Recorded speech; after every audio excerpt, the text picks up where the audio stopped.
on a beaucoup travaillé sur les périimplantites et on a beaucoup de documents là-dessus et on en a fait, si vous voulez, je dirais presque un cheval de bataille ces derniers temps, ces dernières années, parce que c'est un vrai problème. Donc il y a vraiment à voir l'épidémiologie, il y a à voir le diagnostic de ces maladies périimplantaires,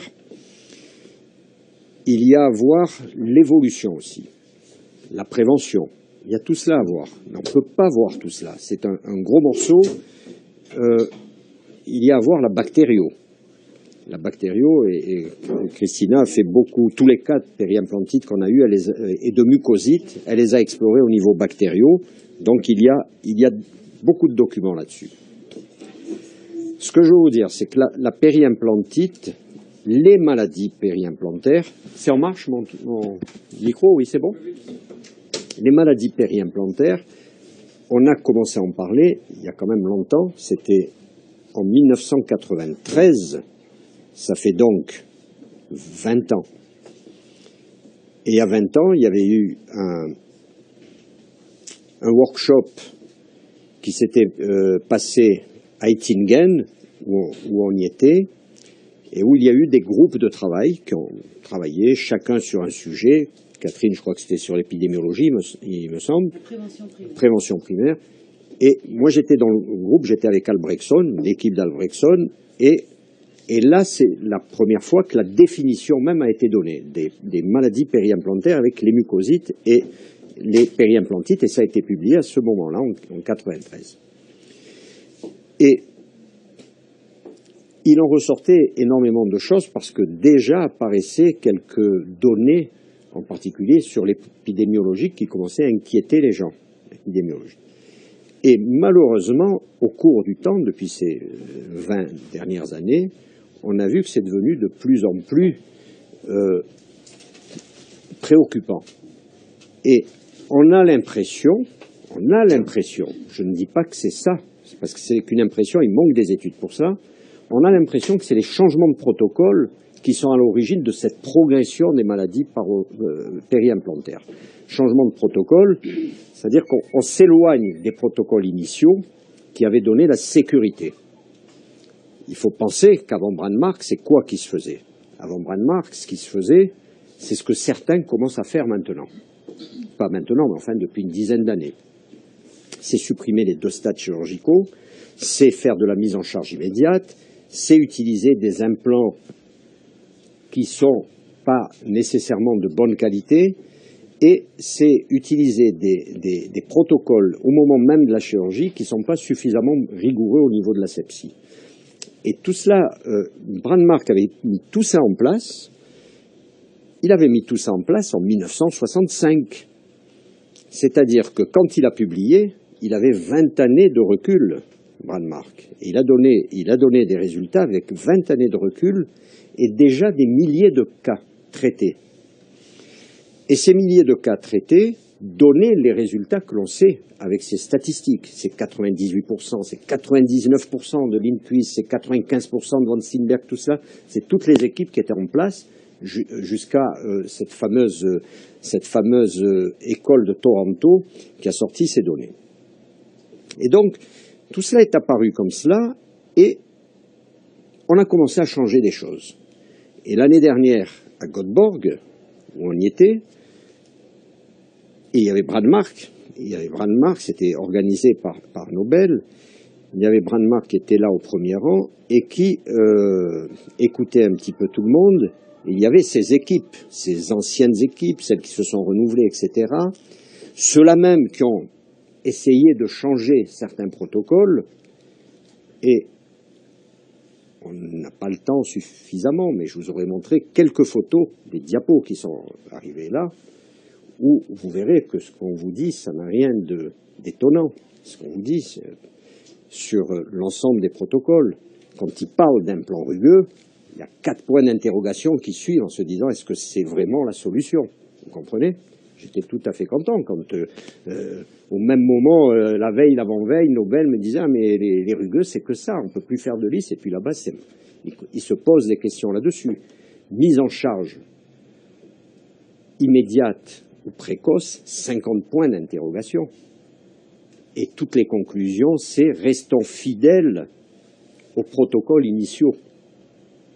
Voilà ce qu'il y avait en juin dernier, on y était en juin dernier à Göteborg. Alors, c'est anti-commercial, bien évidemment, là c'était des équipes restreintes, mais c'est anti-commercial, ça ne va pas dans le sens du vent tout ça, c'est évident.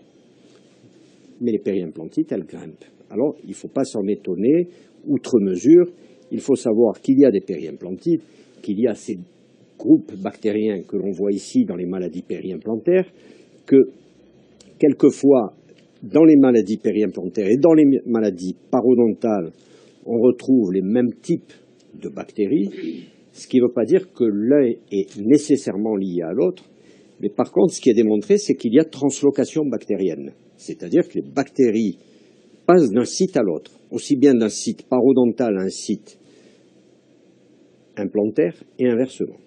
Ça a été montré, et grâce à l'ADN des bactéries. Alors, il y aurait translocation bactérienne, ça a été vu, ça a été dit par certains auteurs comme Kirinen, tous les prélèvements qu'a fait Christina, on l'a remarqué également, et lorsque on essaie de traiter les maladies périimplantaires, mais je peux vous dire qu'il y a des questions qui se posent. L'année dernière, à l'American Academy of Perio, qui était à Miami, où on y était, Tonetti, il y a eu Ranvert qui a parlé, avec que du flou complet. Et il a beaucoup travaillé sur les périimplantites, mais il ne s'en sort pas manifestement. Et Tonetti, qui couvrait l'ensemble et qui a fait sa communication, il a commencé en disant, il a commencé et il a terminé aussi de la même façon, c'était avec un point d'interrogation, sait-on les traiter, saura-t-on les traiter? Voilà. Donc, vous voyez où ça en est. Donc, c'est pas encourageant de diverger des protocoles qui sont sécurisants avec le risque d'augmenter notre nombre de périimplantites. On ne dit pas qu'on n'en a pas. Ce que l'on sait, nous, quand on regarde nos cas, quand on regarde nos propres cas, parce que malgré tout, on diverge. On n'est pas dans le protocole initial strict à 100%. Il y a des petites choses qu'on ne fait plus, telles que le taraudage, on le fait quelquefois, mais pas toujours. L'irrigation n'est plus la même qu'avant. C'était cette irrigation externe qui était extrêmement précise et il y tenait beaucoup. Pardon ? Interne aussi. Non, Brandmark, c'est externe. Externe, mais manuel, pas dans le quadrangle. Quelqu'un qui la tenait le plus proche possible de la zone où il y avait risque d'échauffement. Et avec une pression maximum, il y avait une très bonne irrigation. Il y a des, entre autres, je cite ça comme ça, mais l'asepsie rigoureuse que demande Brandmark aussi. Là, on entend beaucoup de gens qui disent que ce n'est pas nécessaire, ça se fait dans un cabinet, qu'on désinfecte, qu'on aseptise et puis c'est bon. Et puis ces changements, on a l'impression qu'ils sont quand même pour quelque chose. Parce que nous, quand on voit nos cas, d'il y a 20 ans, 22 ans, comme des cas que je vous ai montrés tout à l'heure, même où il y a eu cet échec de membrane qu'on retraite 21 ans après, vous avez vu qu'il n'y a pas un millimètre de perte osseuse. La plupart de nos cas, je vais dire à 95 ou 98% des cas de cette époque, il n'y a pas de résorption osseuse. C'est rare qu'on en voit un. Je dis à 98%. De temps en temps, vous en voyez un. C'est pas beaucoup, ça. C'est pas beaucoup. Et je me dis qu'avant, mes cas, ils étaient meilleurs que ceux que je fais depuis une dizaine d'années. Et pourtant, moi, j'ai pas beaucoup dévié. Je suis resté fidèle à beaucoup de choses. Mais le peu que j'ai dévié, j'ai l'impression que je le paye quand même par ces périimplantites, parce que ça me bouffe votre temps. Périimplantite, vous avez soigné une périimplantite, ça vous bouffe autant de temps que de mettre 80 implants. Vous voyez ? C'est ça le problème. Et, oui ? Tu as dévié, tu as des exemples Ben, je viens de te dire, par exemple, le taraudage, par exemple, l'irrigation. Voilà, des petits exemples comme ça. Oui, je ne le fais pas de manière aussi stricte qu'avant.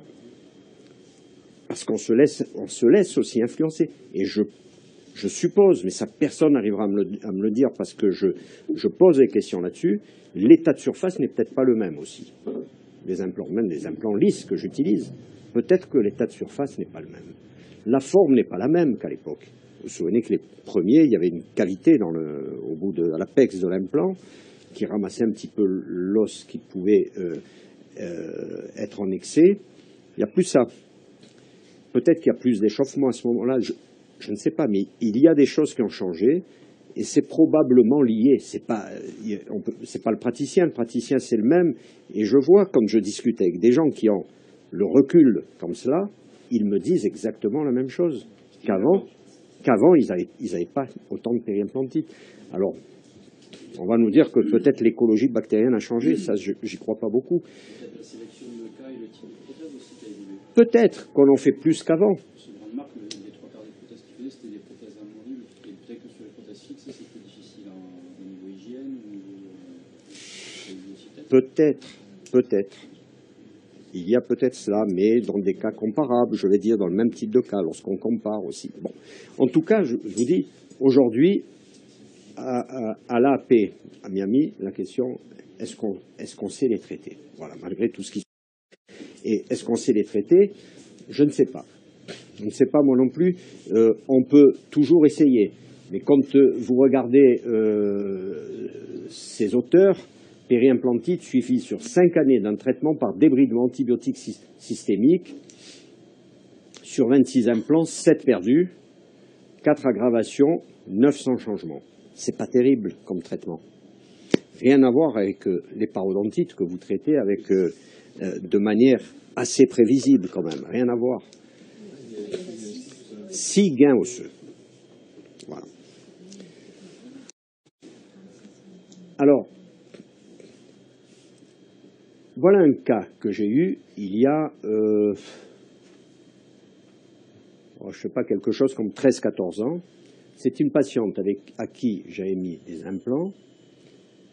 J'avais fait le stade 2. Et la provisoire, on revient encore au provisoire, prothèse provisoire qui avait été faite à cette époque par le docteur Soumer.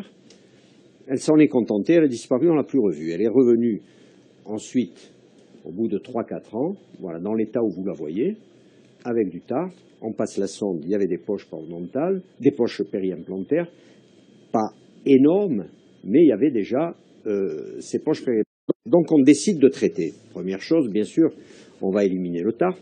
Mais là, c'est l'époque où on ne savait rien encore, ou pas grand-chose, des maladies périimplantaires. Il n'y avait pas eu les publications qu'il y a aujourd'hui. Et donc, on a travaillé un petit peu dans le brouillard, mais avec ce que l'on sait de la parodontologie. Voilà.